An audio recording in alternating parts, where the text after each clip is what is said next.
¿Cómo están? Muy buena tarde. Hoy jueves 30 de abril del año de la pandemia 2020. Por cierto, Día del Niño y de la Niña. Felicidades a todas y a todos, las niñas y niños que no nos ven y a los que sí nos ven porque ya están grandes, también muchas felicidades. Cuiden de los otros. Y pues bienvenidos, qué bueno que tenemos la oportunidad de seguir en este maratón de cuarentena y de sesiones para platicar sobre el devenir del pensamiento criminológico, el proceso penal y todo lo que tiene que ver con esta apasionante área. Bueno, pues ya llegamos a la sesión número 26. Vamos a romper récord, yo creo, con esta serie sesión número 26. Y vamos pues a platicar sobre lo que ha ocurrido en el siglo XVIII y los efectos que van a tener en los ámbitos que nos interesan. Eh, Voy a retomar nada más un poco de lo que sucedió en Europa, que lo platicamos ayer. Vamos a platicar sobre lo que sucede en México y vamos a regresar un poquito a Europa, concretamente a Italia, y ya me explicaré por qué razón a Italia. Ayer compartí con ustedes la conformación de este ambiente adverso al otro, la construcción del otro, que inclusive así lo llamamos, sobre cómo culpar a la persona por ser como es. No meternos jamás con el sistema económico. El sistema económico no tiene problema, no es injusto, no produce fenómenos sociales que conlleven a una acción de carácter criminal, a una acción delictiva. Decir eso sería una herejía, por eso ayer hablábamos de esta especie de transmutación que se da entre la Inquisición y el nuevo modelo económico. Y platicamos de cómo se generó la tesis de la eugenesia con Sir Francis Galton, el primo de Charles Darwin. Platicamos de Mariano Cubí Soler sobre la frenología y cómo veían al otro. Y que todo esto, junto con las tesis de Smith, de Spencer, de Glumpowicz, de Haeckel, van a poner el ambiente adecuado donde va a irrumpir Ezequiel Marcos, César Lombroso, para exponer su tesis del hombre delincuente. La obra de César Lombroso es monumental, es extraordinaria, porque llegó a ser una clasificación muy amplia de los tipos de delincuente y los hacía tomando en cuenta las características físicas, tanto del rostro, los brazos, longitud de las piernas, anchos de espalda, etcétera, etcétera, etcétera. Y sí visitó a muchos reos, llegando inclusive a determinar, viéndolos, decir, esta persona ha cometido estos delitos, lo mismo que venían haciendo los frenólogos, solo que al tratarse del Lombroso, bueno, pues adquiría mayor notoriedad. Tenemos clasificaciones como el loco moral, por ejemplo, la persona que tiene gustos por los tatuajes. Digo, podremos aquí platicar de las definiciones del Lombroso y creo que más de uno nos encuadraríamos en alguna de las características del hombre delincuente.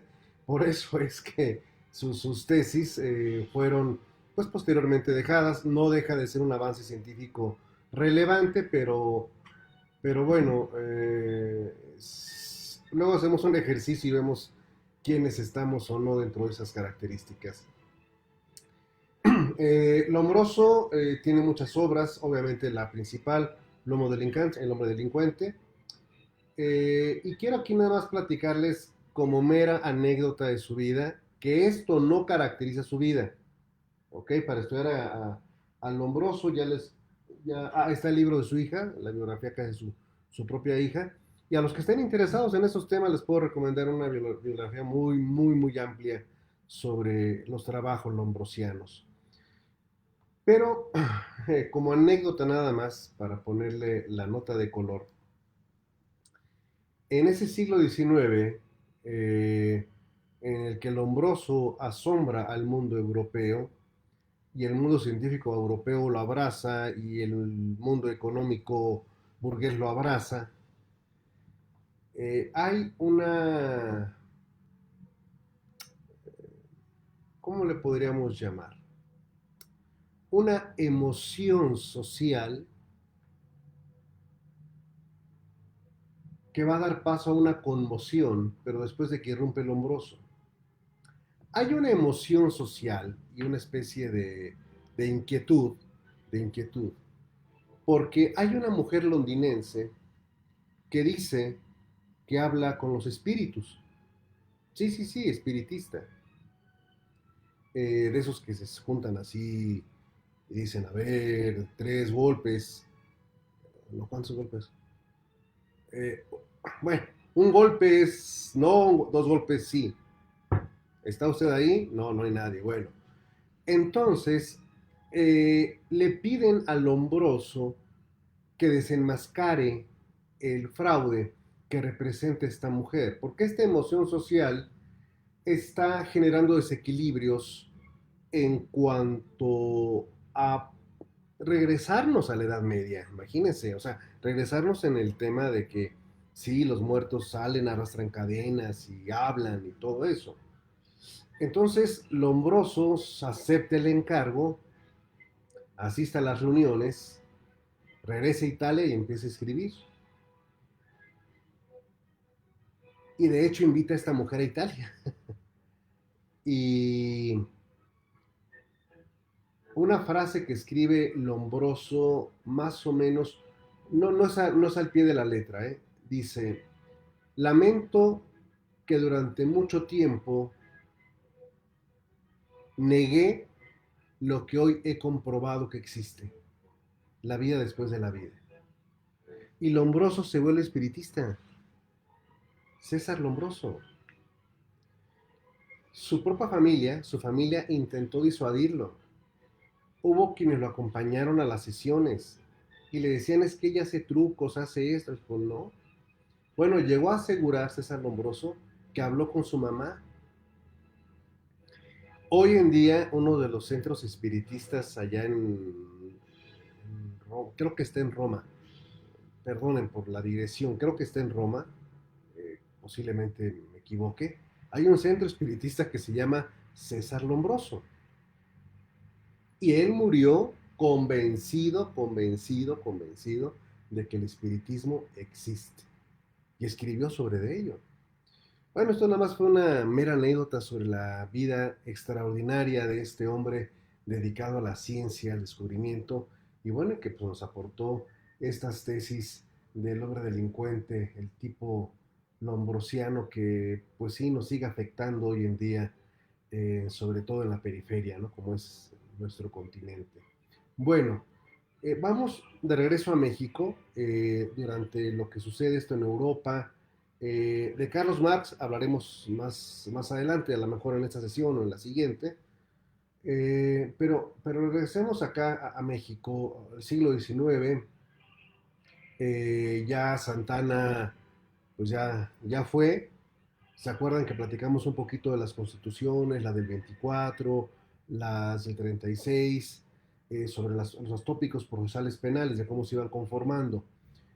Antes de entrar a la constitución del 57, es conveniente platicarles este aspecto en el ámbito netamente penal. En la sesión previa a la anterior, les platiqué que hemos sido muy injustos, bueno, no todos, pero el tiempo también nos hace muy injusto para poder hablar de don Feuerbach, Ansel von Feuerbach, que es un genio, el creador de la ciencia penal. Y por eso es que muchos autores le rinden tributo a Feuerbach, precisamente no solo por el principio de legalidad, el nullum crimen, nullum pena sine lege, sino porque pues, escribió su tratado, colaboró y redactó el Código Penal de Baviera de 1813, Hizo un segundo proyecto que pues, no fraguó por diferencias políticas en Prusia, pero este Código Penal de Baviera, y eso también nos va a permitir entender algo que les comparto en este momento.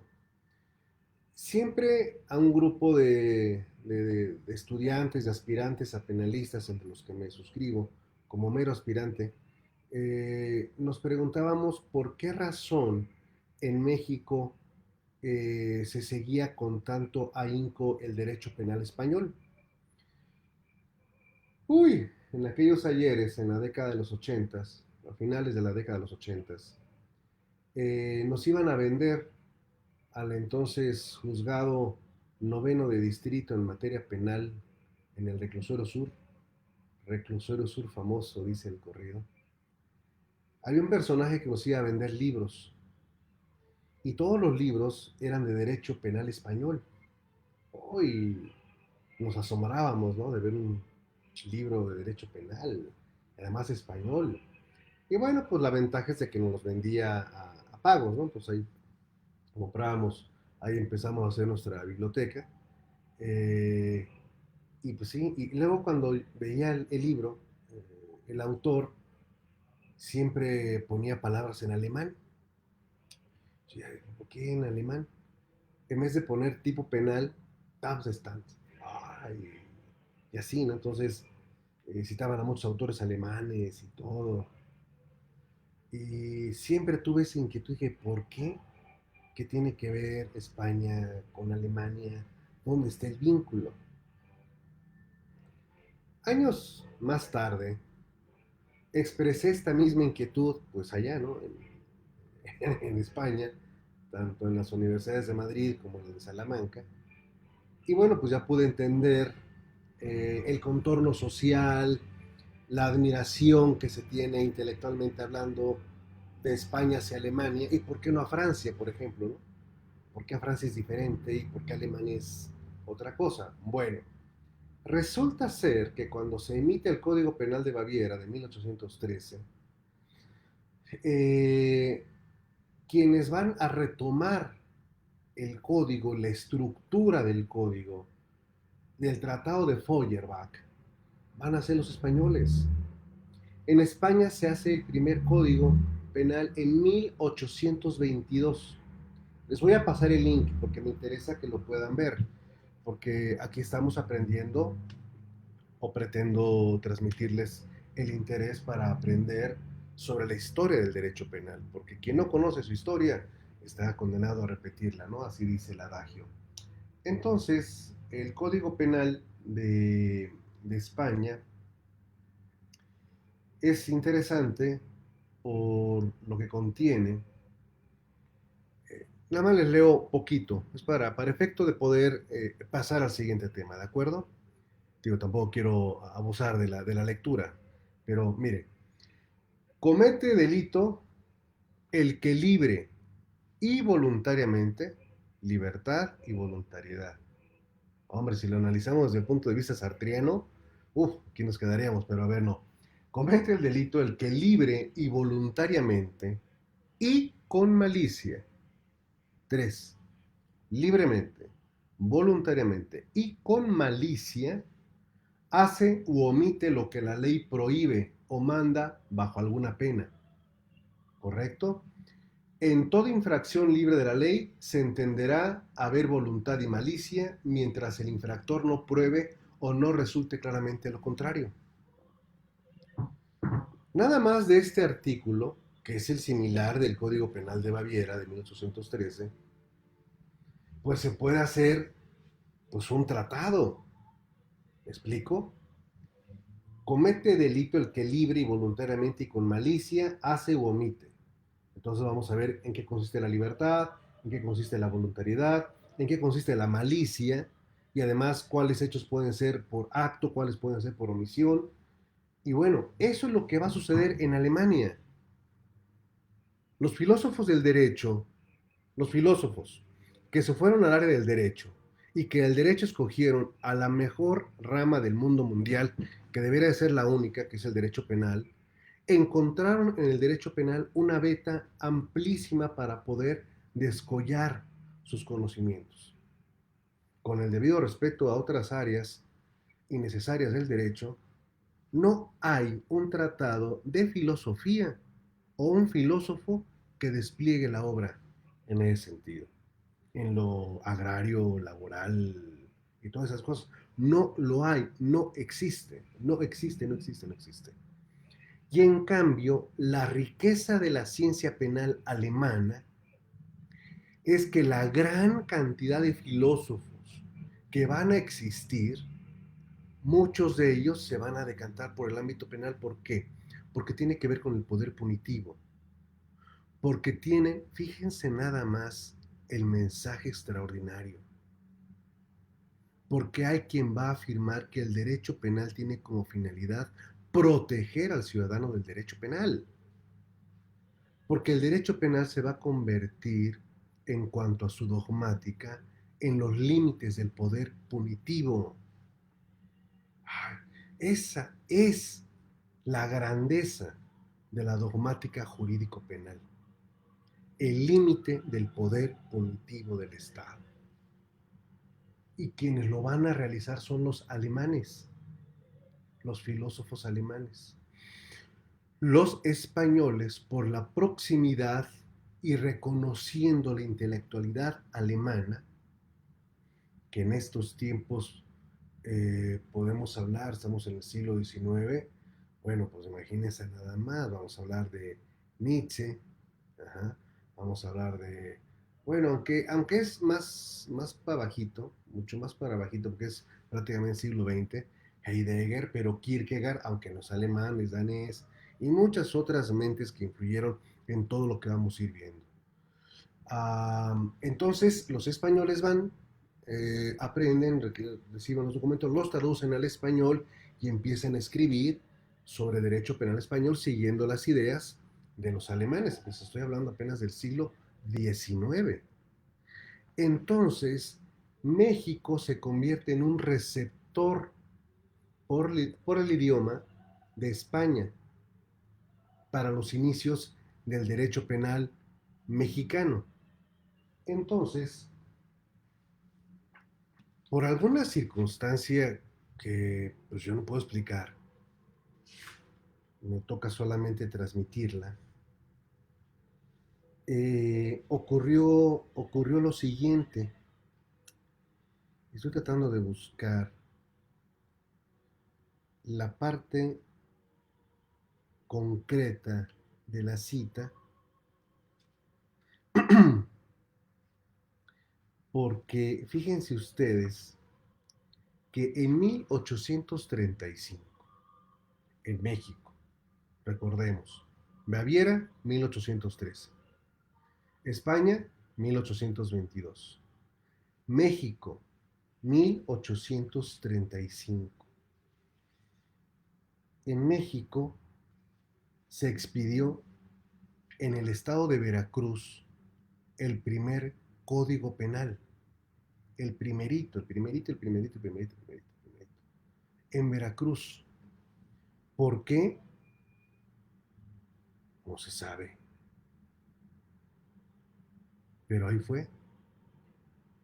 ¿Y saben quién fue el hombre más orgulloso de que en Veracruz se haya expedido el primer código penal?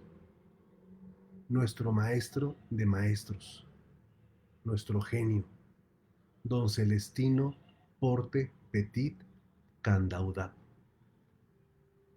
¿Sabían que don Celestino Porte Petit tenía que trasladarse en burrito todos los días para poder ir a ejercer su función como ministerio público? Un día voy a convocar a varios colegas para que hablemos de la vida de los grandes penalistas mexicanos, si les parece bien, porque tenemos que rendirles un homenaje. Nuestro maestro Porte Petit, cuando regresó por segunda ocasión a dar clases a la Facultad de Derecho de la UNAM, y donde un gran número de estudiantes tuvimos el privilegio de conocerlo y atender su cátedra, nos confesó que tenía que tomar pastillas para poder todavía sacar la voz. En esos tiempos ya cursaba quizá los 86 años de edad aproximadamente, con una vida y una obra entregada al derecho penal, a la ciencia del derecho penal. Y por eso en esta parte se dice: el primer código penal mexicano es el del estado de Veracruz de 1835.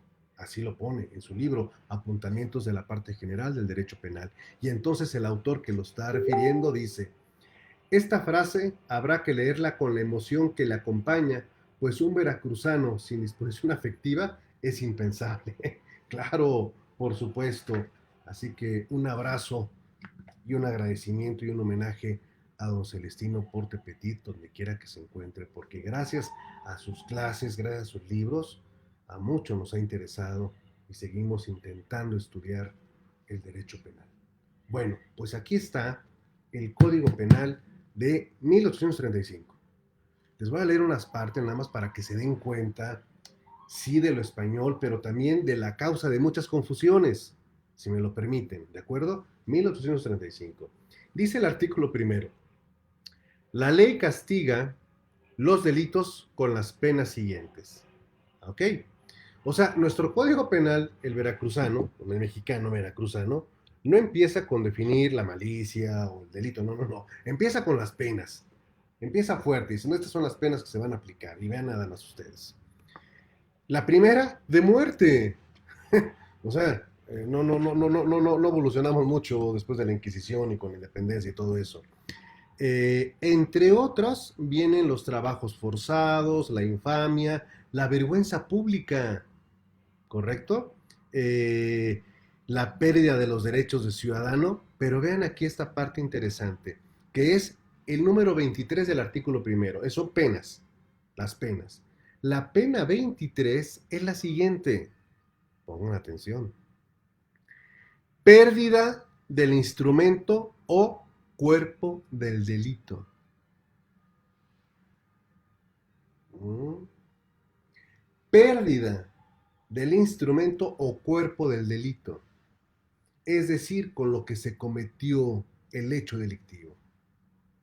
El Código Penal de Veracruz no reconoce al cuerpo del delito, siquiera en esos tiempos, como los elementos que integran la descripción típica, sino que lo entiende como lo entendía la alarma o la prensa, cuando decían, ahí está el cuerpo del delito y mostraban un cuchillo o una pavorosa 45, ¿no? Ahí está el cuerpo del delito y la foto. Bueno, porque todo viene de nuestras legislaciones. Todo. ¿Cómo se aplica la pena de muerte o cómo se propuso que se aplicara la pena de muerte? Alguna de las dos formas: pasarlo por las armas o aplicarle el garrote. ¿Cuál es el garrote? El garrote vil. ¿De dónde viene el garrote vil? De España. Es una de las sanciones que se imponían de manera muy particular a los bandoleros, a los salteadores de caminos. Garrote vil, se le sentaba a la persona, se le ponía aquí atrás, daba vuelta y ¡cruc! A satanarles el cuello. Es algo pues muy espectacular, ¿no? Bueno, de hecho, este código penal, en todos los artículos primeros, se dedica a una especie de necrofilia. Es necrofílico, por eso es interesantísimo. Miren, por ejemplo, los cuerpos de los ajusticiados podrán ser entregados a sus familias si los piden, con la obligación de hacerlos sepultar sin ningún aparato y de no poner inscripción encomiástica en sus sepulcros. Cuando dice sin ningún aparato, es decir, sin ninguna festividad, nada de que llevamos a los mariachis atrás y echando flores. Bueno, todos los mariachis aquí no existen, ¿eh? Porque de eso también les voy a platicar. Pero nada de hacer barullo y nada de ponerles inscripción de aquí ya hace tal, aquí esto, no, nada. O sea, el Código Penal se metía hasta esos temas tan personalísimos, porque la pena tiene que seguir, la pena tiene que trascender, la pena tiene que ser de una manera tan cruel, tan dura, que genere ese miedo que le llamaron los penitenciaristas o le llaman los penitenciaristas la prevención general. Al condenado a muerte se le notificará su última sentencia 72, miren, 72 horas, bueno, pues es para los que van a matar, antes de su ejecución. Y si el reo necesita más días para poner en orden sus negocios, actividades, el juez podrá conceder un plazo mayor sin que exceda de 9 días. Y se le va a tratar durante ese tiempo de forma misericordiosa. Se le permitirá hablar con su mujer, con sus hijos, con sus trabajadores, para dejar todo en orden. Y se le dará de comer lo que quiera. ¿eh? O sea, el que iba a morir, moría redondito y feliz. Bueno, feliz quién sabe, pero redondito sí, sin hambre sí, no, esa no la pasaba. Eh, bueno, eh, vean nada más. Si en el intermedio de la notificación, es decir, en lo que está arreglando sus negocios, se muere el reo, el cuerpo,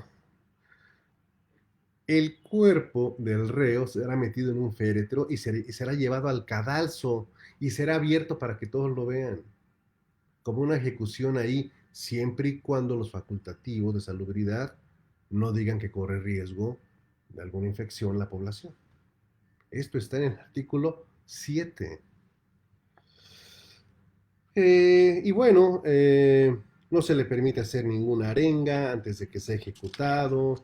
Viene cómo tienen que realizarse todas las penas. O sea, todo lo primero que es este código bellísimo es de lo que tiene que ver con las penas, cómo se ejecutan.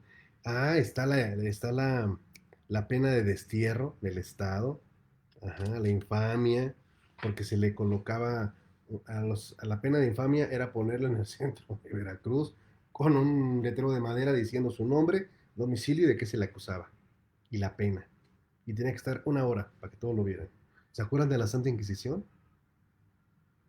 Bueno, pero aquí ya está reglamentado y bueno, ya este Código Penal nos habla de autores, cómplices, habla de autoría mediata, obviamente porque la trae del Código Penal español, que a su vez deviene del abuelito, que es el Código Penal de Baviera. Abuelito, papá e hijo, 1835. Don Eugenio Raúl Zaffaroni, nuestro maestro, dice que este código no se sabe si tuvo mucha efectividad o no. Lo descarta bastante para hacer un brillante artículo que lo busco, creo que ese sí está en internet y se los comparto, que es extraordinario este artículo de nuestro maestro Zaffaroni que se llama La ideología de la legislación penal mexicana. Es extraordinario, extraordinario, porque abreva en otras áreas del conocimiento que muchas veces nos hace falta a nosotros los estudiantes poderla seguir para no perdernos en el laberinto de la construcción del poder punitivo. Bueno, pues eso le estaba platicando yo con relación a este documento de esta data. En el 47 en México, seguimos en México, en 1847, ustedes lo saben, está el acta de reformas. En esa acta de reformas, déjenme decirles lo siguiente. Esto, digo, a lo mejor es un poco técnico, histórico, jurídico, nostálgico, hago la aclaración, pero hay que pasar por esto para poder entender muchas cosas. Eh, Década de los 40,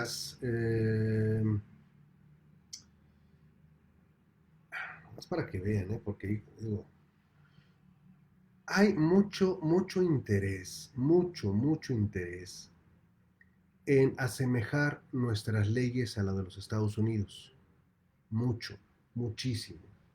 Copiar sus instancias, todas.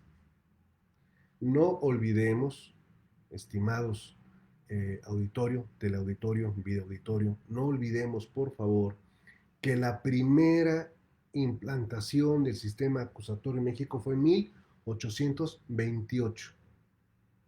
Y ahorita me lo estoy llevando a la década de los 40, 50. Esa pretensión de que nuestros esquemas procesales sean como los estadounidenses subsisten. Hay sectores que empujan a ello. Entonces, en 1847, cuando se hace el acta de reformas, uno de los grandes diputados, Mariano Otero, eh, lleva a que el amparo, que se había olvidado de ser legislado, pero que existía desde la colonia por las 7 partidas, como ya lo hemos referido, pues se ha llevado a que se federalice. Porque Crescencio Rejón en la Constitución de Yucatán, pues ya estaba ahí empujando a lo propio. Entonces se logra colocar al amparo para que ya esté previsto a nivel federal, pero fíjense nada más lo que ocurrió. Se ordenó que el amparo fuera resuelto por un jurado popular. Jurado popular, ¿se imaginan lo que eso iba a significar? Hubo unos agarrones en el Congreso, pero de aquellos donde decían, ¿cómo se te ocurre que un jurado popular? Sí, porque en Estados Unidos el pueblo tiene el poder de la democracia y nosotros somos una república y tenemos que seguir los ejemplos que de esa gran nación y entonces será el pueblo quien diga si un acto va o no en contra de la Constitución, porque tenemos que quitarle el poder autoritario, arbitrario que tienen los jueces, porque sí, el poder que tenían era bastante, ¿eh? Ahorita voy a ese tema. Entonces sale así la norma, órale, vámonos, así va a quedar, y va a quedar como conjurado. Bueno, puso un héroe, León Guzmán, que era el encargado de irlo a pasar a computadora, en Word y todo eso, pues se fue a su casa y dice, a ver, pásame el copy-paste, pum, pum, pum, y que le quita lo del jurado. Y dice, órale, ahorita corre, lo quita, ya sacó copias, vete a la copiadora, aquí al Office Max, sacaron las copias, todo, y el día siguiente lo repartieron, ya ve cómo son los diputados, ¿no?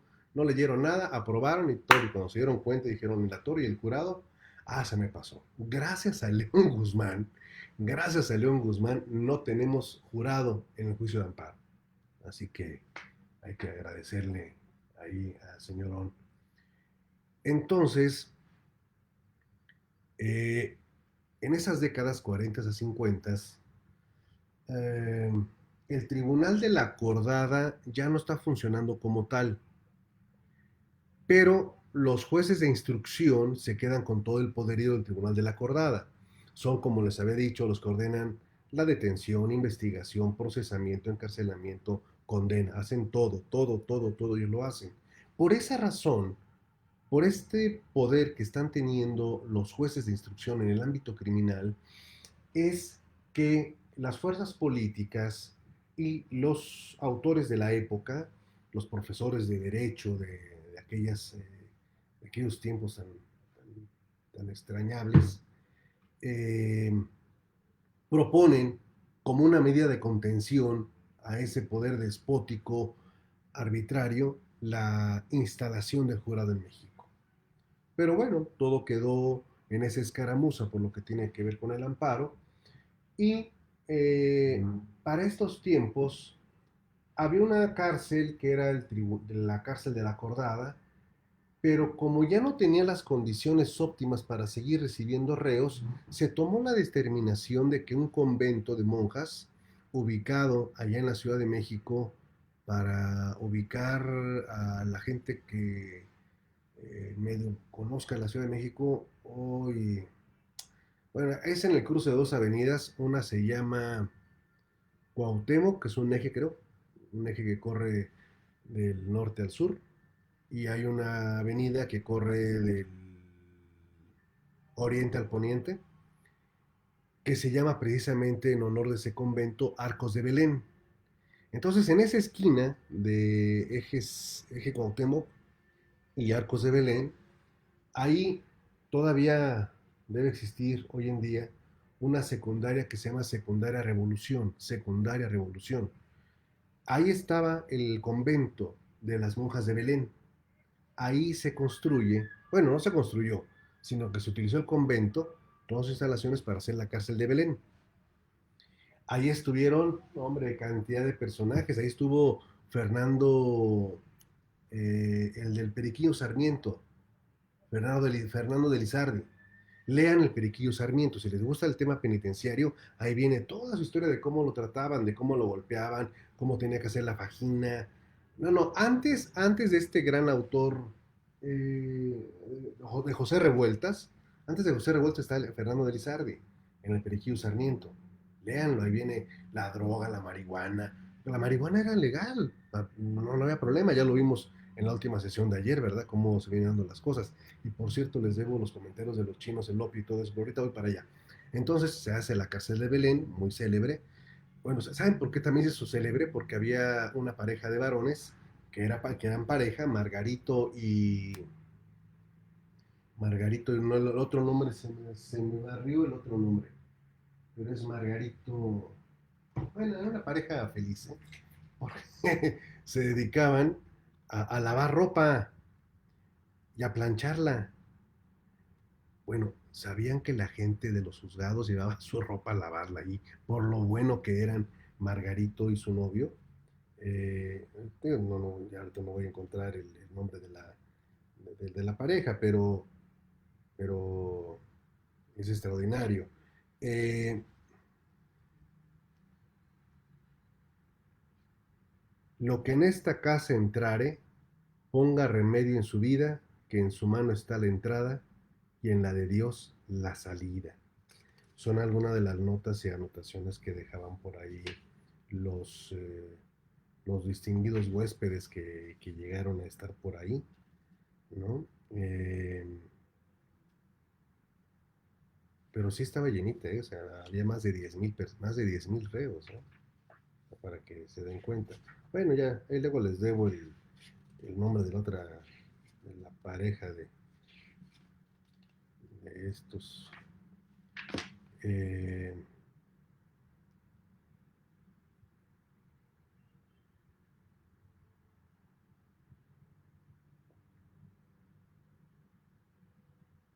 bueno, lo que sí es conveniente comentarles es de un personaje que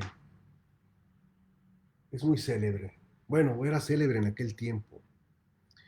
Y de estos personajes tan lúcidos y tan folclóricos, pues nuestro ámbito penal no está exento. En aquellos años del siglo XIX, había un abogado que se la pasaba haciendo guardias todos los días en los juzgados, todos los días, para que si llegaba un detenido, inmediatamente ofrecía sus servicios. Está bien, ¿no? Pero cuando no tenía detenido, se la pasaba platicando con todos los secretarios, oficiales, con todo el mundo, haciendo cháchara. Y los tuteaba, ¿eh? O sea, era conocido por insolente y llegaba y tuteaba y conocía, pero también era conocido por otra característica. Traía una corbata que era más grande que su traje, enorme. Entonces lo apodaban el hombre del corbatón, José Menéndez. Era tan insolente que decía que el grandioso exministro de la corte y después brillante y exitoso penalista del cual voy a hablar después porque él trascendió al siglo y les platicaré cuál fue una de sus últimas defensas, decía, José Menéndez, el hombre del corbatón, decía que era su discípulo, que era su pasante, imagínense. Así se las gastaba. En una ocasión, que es de las más célebres que ocurrió ahí, en esas áreas de los juzgados, alguien le dijo, adiós, abogado sin título, porque se corría el rumor de que no estaba recibido. Y este hombre tan hábil le contestó, adiós, título sin abogado. Ese era José Menéndez, el célebre hombre del corbatón propio de ese siglo, y de donde José María Lozano y de los más penalistas de aquella época, como Carlos Franco Soito, vamos a platicar en su oportunidad, ¿correcto? Bueno, entonces me quedé en lo del amparo y todo eso, luego viene la Constitución del 57.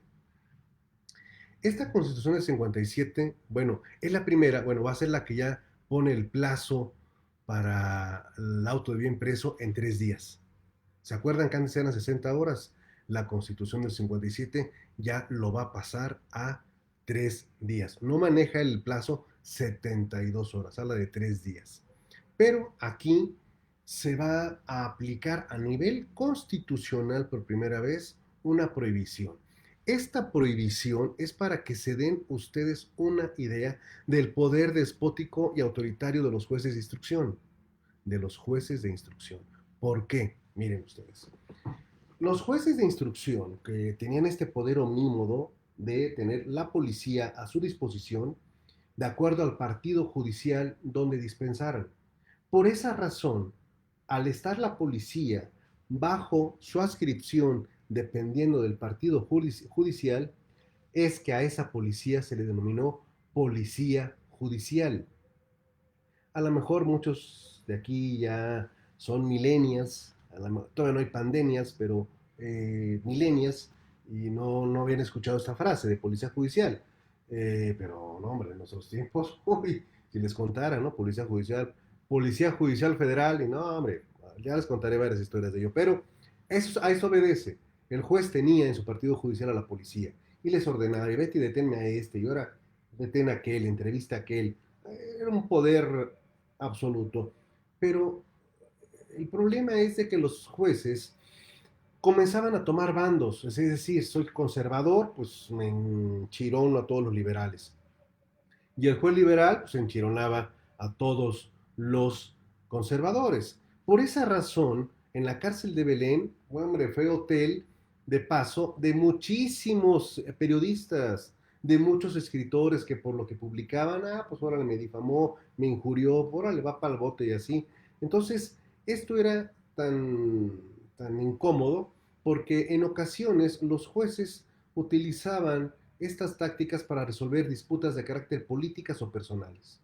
Por ejemplo, le decían a una persona, pues ahí te tengo tu expediente, ya te abrí tu expediente y te estoy investigando, y ahí te traigo.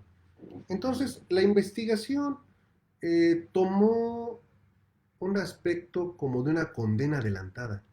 Te estoy investigando, como si eso fuera ya el fin del mundo, ¿no? Pero ¿saben qué llegaban a hacer? O sea, tenían abierta la investigación y pasadas semanas, meses o quizá años, el aludido investigado llegaba con el juez y le decía, oiga, ya, o sea, siento que traigo aquí la espada de Damocles, ya, o sea, pues yo no tengo nada que ver. Mira, te absuelvo de la instancia. No significa que quedas libre. En cuanto encuentre algún otro dato, te abro nuevamente la investigación. Es decir, no te estoy resolviendo el fondo, no te estoy diciendo si te voy a llevar a juicio o no. No te estoy diciendo si te voy a detener o no. Nada más te estoy absolviendo ahorita de la instancia. Ya, un deslata. Pero en cualquier momento, reinicio. ¿Se imaginan? ¿Se imaginan la cantidad de atrocidades que se cometían en esos tiempos como para que en la Constitución de 1857 se dijera para la abolición de la pena de muerte, no, perdón, artículo 24, perdón ustedes, ya del 57. Ningún juicio criminal puede tener más de 3 instancias. Nadie puede ser juzgado 2 veces por el mismo delito, ya sea que en el juicio se le absuelva o se le condene. Queda abolida la práctica de absolver de la instancia. Nada más para que ustedes dimensionen la gran cantidad de arbitrariedades apoyándose en esto. No quiero confundir o me quiero adelantar, pero no puedo evitar hacer un spoiler. Y lo tengo que hacer, perdón. No fue una práctica de absolver de la instancia la figura de el archivo temporal de las averiguaciones previas. No emula a la práctica de absolver de la instancia el archivo temporal de una carpeta de investigación. Ya hablaremos de ello en su oportunidad. Pero bueno, esto es lo que está estableciendo la Constitución del 57 en estos términos de prohibir la absolución de la instancia. 1857. El bandolerismo está a todo lo que da. ¿Saben qué fue lo primero que se empezó a traficar en México? Algunos van a decir, la marihuana, la mota. No, no, no, no, no. Lo primero que se empezó a traficar en México fue el tabaco. Tabaco. ¿Se acuerdan que se lo llevaron los ingleses?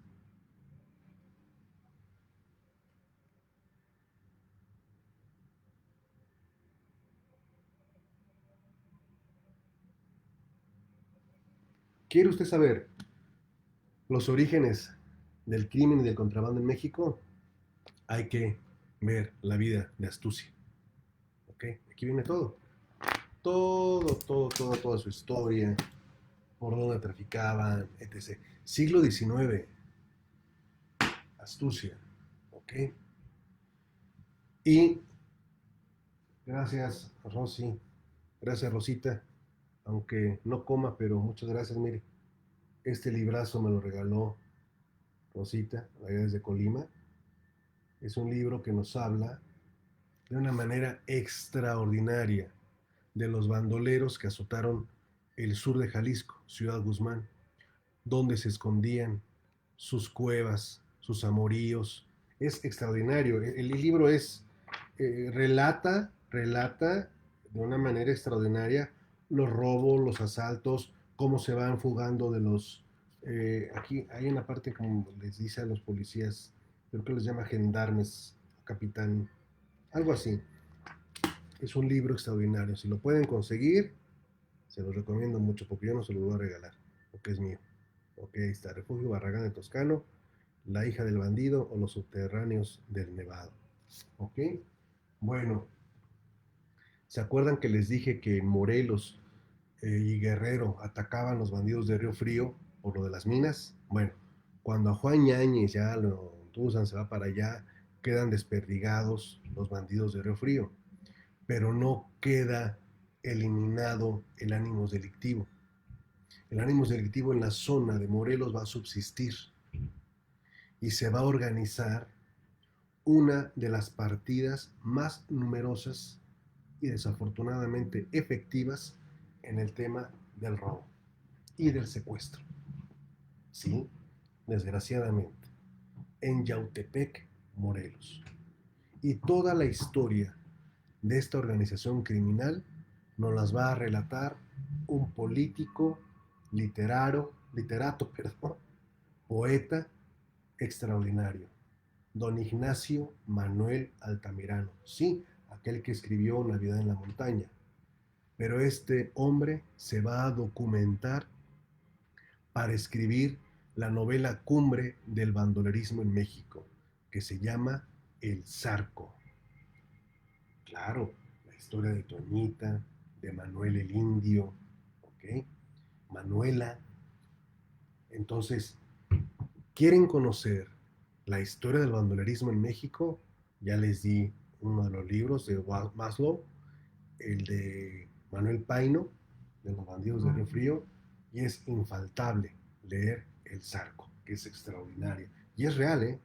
Es real, es real. Los nombres se cambian, algunos, pero todo como está ahí, tal cual ocurrió. De hecho, en Yautepec se dice que en las noches de luna llena todavía se escuchan los cascos de los caballos de los plateados, que es el nombre de la banda de, del Zarco, los plateados. ¿Por qué? Pues porque se engalanaban y traían todo plateado, sus ropas. ¿Ok? Eh, Fíjense que este problema de... Aquí está. Este problema de la criminalidad desbordada por el bandolerismo en México va a llevar a que el nuevo presidente de la República, Benito Juárez, diga, ¿qué hacemos con este problema? La delincuencia está desatada. No le puede echar la culpa a la administración anterior porque pues, le reventó el problema que venía ya de varias décadas.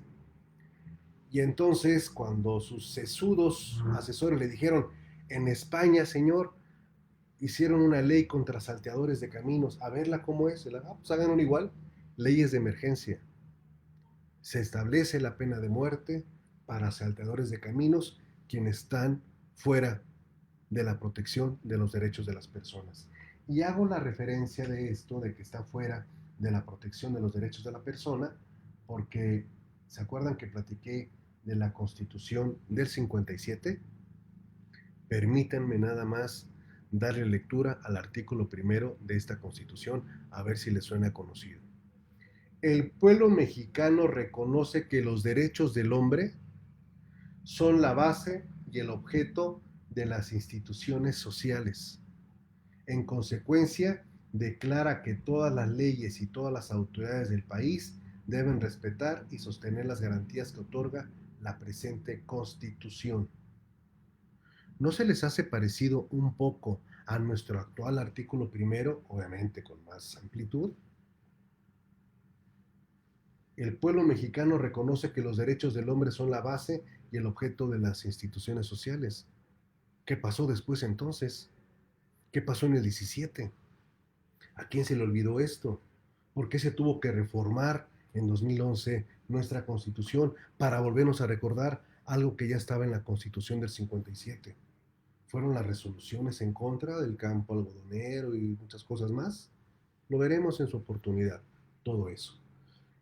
Entonces, regreso de que Benito Juárez expide la ley contra salteadores de caminos, están exceptuados de cualquier derecho, pueden ser ejecutados. Obviamente vamos a platicar un poquito más de esta ley, pero a don Benito Juárez, sus asesores le dicen: señor, queremos avanzar en la criminalidad, tenemos que imponer el sistema procesal de los Estados Unidos. ¿Pero cómo? Sí, señor. Ya se intentó con la ley de imprenta, pero ahora tenemos que hacerlo ya, de una vez por todas. ¿Y qué propone? Una ley de jurados criminales. Muy bien. Vamos a empezar a aplicar primero en la capital y de ahí vemos. Claro, señor presidente, porque tenemos que irnos por regiones. No podemos entrarle de golpe y porrazo, porque es un cambio. Pero de esta manera vamos a evitar las arbitrariedades de esos jueces de instrucción. Excelente. 1861. No, 1869. Segunda ocasión que en México se implementa el sistema acusatorio. Ay, lo vamos a ver con artículo y artículo, alegato de apertura, alegato de clausura, todo eso desde 1869. La historia siempre nos sorprende, ¿verdad? Bueno, pues se nos ha ido el tiempo aquí con tanta nostalgia. Y bueno, pues déjenme pasar lista nada más antes de irnos. Alfredo David, don Rafa Venegas, Jenny Ortram, tomando nota. Aníbal, ¿cómo está? Simitrio, mi estimado Simitrio. Algo te iba a decir desde ahí, pero se me olvidó, se me barrió la cinta. Irmis, Heriberto, Gloria, Joan Carlos, perdón. Paco Román, ¿cómo estás? Alejandro Caravantes, Alejandra, perdóname, Alejandra. Sí, la vencí es lo que falta, ¿no? Gracias a ustedes por estar por ahí. Elvia Ambriz, Laura Corona, Humberto Araujo, José Fernando Romero, Ranferi.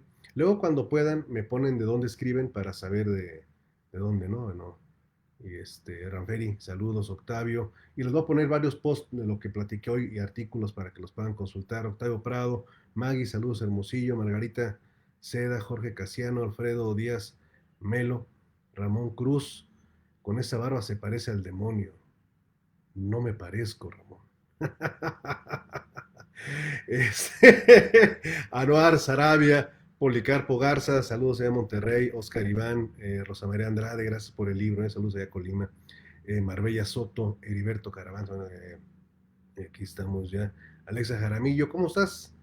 Ay, saludísimos, Alexa, qué gusto. Israel, Fausto Villarreal desde Tampico, qué maravilla Tampico, qué bueno recuerdo Tampico. Alejandra Caravantes, Vasconcelos, Irmis, y bueno, pasen buena tarde, quédense en casa, cuídense, no salgan, lávense las manos, coman bien, hagan ejercicio y descansen. Ya mero salimos. Un fuerte abrazo.